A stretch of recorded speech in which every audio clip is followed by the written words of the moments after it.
In some American states, a waiter legally earns $2.13 an hour. The tip isn't a bonus. It's their actual wage. $2.13. That's not a tip. That's a rescue mission. And if you don't tip, you've literally taken money out of their pay. Welcome back to Talking English Podcast. I'm Alex, that's Sofia. This is still Alex Week, and it's a long one today. Brace yourselves. Two friends, one mic, zero filter. New episodes Tuesday and Friday. Today's topic, and I've been waiting for this one, tipping culture. The British versus American version. Oh no! Oh yes, because Sophia, I have very polite British questions for you about an absolutely mental American system. Here we go. Right, let's start with the basics. In the UK, how tipping works. You go to a restaurant, the bill comes, you pay. If service was good, you leave maybe 10%. If it was great, 12.5%. Sometimes the restaurant adds it automatically. That's it. In America, 20% minimum. Standard. 25 if it was good. 30 if it was excellent. 20% minimum. Minimum.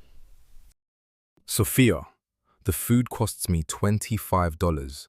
I have to pay another $5 just because someone brought it to my table? Because someone brought it to your table and because they're being paid $2 an hour.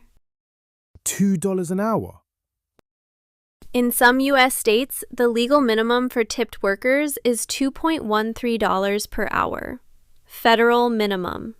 Hasn't been raised since 1991. That can't be real. It's real.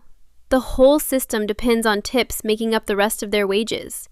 If servers don't get tipped, they don't make a living wage. So tipping isn't a bonus for good service. It's actually their salary. It's their salary. The restaurant is essentially making you, the customer, pay the server directly, while only paying them a tiny base wage. That's actually mental. So in America, the tip isn't optional. It's not optional. If you don't tip, you've literally taken money from someone's pay. But that's not really tipping then, is it? What do you mean? Tipping is supposed to be extra. It's a reward for great service. If it's actually the server's wage, then it's not a tip. It's just delayed payment that the restaurant should be paying. That's actually a really fair point. Thank you. We've called it tipping for so long that we've forgotten it's actually a wage subsidy. Exactly. You're enjoying this. I'm enjoying this enormously. Okay, but counterpoint, the system does create good service. American restaurants have notoriously attentive service. True. You walk into an American restaurant. The server greets you in 30 seconds, checks on you, refills your water without asking. There's real hustle. Right. In the UK, I've sat in restaurants for 40 minutes trying to flag down a server. The service can be dreadful. To be fair, that's true. British service can be slow. Because there's no financial incentive to hustle. The server gets paid the same whether you have a great meal or a terrible one.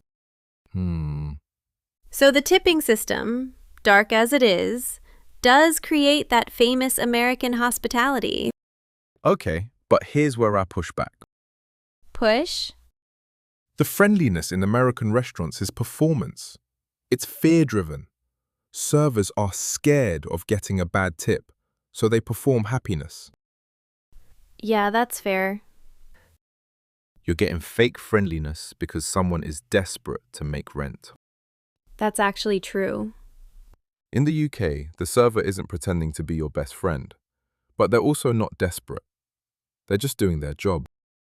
I'd rather have a slightly slower service from someone who's just doing their job than a forced smile from someone who's terrified of not making rent. That's a really good point. But here's the thing that's really broken in America now. What? Tipping has spread to everything. Oh God, the iPad screens. The iPad screens, Sofia. Every coffee shop, every takeaway counter. You order a coffee, you tap your card, and suddenly the iPad spins around.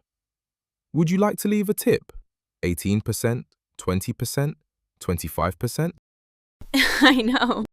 For what? I ordered a coffee. The barista poured it from a jug. There was no service. Why am I tipping? Yeah, it's gone insane. Tipping at airports, tipping at self-checkout, tipping for picking up a bag of donuts. At self-checkout. At self-checkout. You scan your own items, bag them yourself, and then the machine asks for a tip. Who is the tip for? Nobody knows. So it's not even going to a person. It probably just goes to the company. Tipping has become a way for businesses to add a fake social pressure tax to your bill. That's actually disgusting. It is. So tipping started as support your server who's underpaid. Then it became expected for all table service. Now it's demanded for any transaction. The whole concept has just kept expanding. And every step felt small at the time. Right. Like 20% for table service felt normal because we got used to it. Then it crept to 18% for takeout. Then 15% for coffee. Now it's everywhere. Tip creep. Tip creep is a real term, by the way. Really? Economists actually call it that. It's a documented phenomenon. Of course it is. So the system is collapsing under its own weight. Kind of, yeah. And tourists must hate this. I had a friend visit New York from London, and he was constantly stressed about how much to tip. The bellhop, the taxi, the waiter, the coffee shop, the tour guide. Every interaction has a tipping decision. It's exhausting. Even for Americans. I have to carry mental math every time I pay for anything. In the UK, I just pay the price on the menu. Done. That's so much easier. And here's my big question. If America just raised the minimum wage to a livable amount, would tipping go back to being optional and extra? Honestly, I don't know. Some restaurants have tried no tipping models where they raise prices and pay servers properly. Most of them failed. Failed? Customers complained the prices looked too high on the menu. They preferred the illusion of a cheaper meal, plus a tip at the end, even though the total was the same. So we've been brainwashed into preferring hidden costs. We've been brainwashed into preferring hidden costs. It's the same as airline pricing. We want low base prices and then 1,000 fees on top instead of one honest price. That's so true. Okay, my final boss take. Final boss. Go. I think tipping culture is actually a symptom of a deeper American problem. We don't trust businesses to pay people fairly, so we've made ourselves responsible for it. In the UK, you assume the company will pay the worker. In America, we know they won't, so we step in. Tipping is basically charity for workers, plastered over a broken system. So it's a workaround for not having proper wages. It's a workaround for not having proper wages. And as long as the system stays this way, tipping will keep expanding. Because more and more workers need that subsidy. So tipping isn't going anywhere. Not until something more fundamental changes. That's actually depressing. It is. Okay, my final thought. To all my American listeners, I'm not judging you. The system you're in is genuinely broken. You're not being weird tippers. You're propping up an entire industry's wages. Thank you for that. But to all my fellow Brits visiting America, yes, you do have to tip. Just accept it. It's not a bonus, it's part of the meal price. Add 20% to every restaurant bill in your head when you read the menu. That's actually really useful travel advice. Right. To wrap this exploration of tipping culture, the takeaway is it's a system that emerged from a broken wage model. It's expanded way beyond its original purpose, and it's exhausting everyone. That's the takeaway. Drop a comment. What's the most absurd tipping situation you've ever been in? American listeners, tell us your iPad screen horror stories. British listeners, tell us your first American tipping confusion moment. I want both. The receipts. She always wants receipts. Next week, Sofia week. I'm back in charge.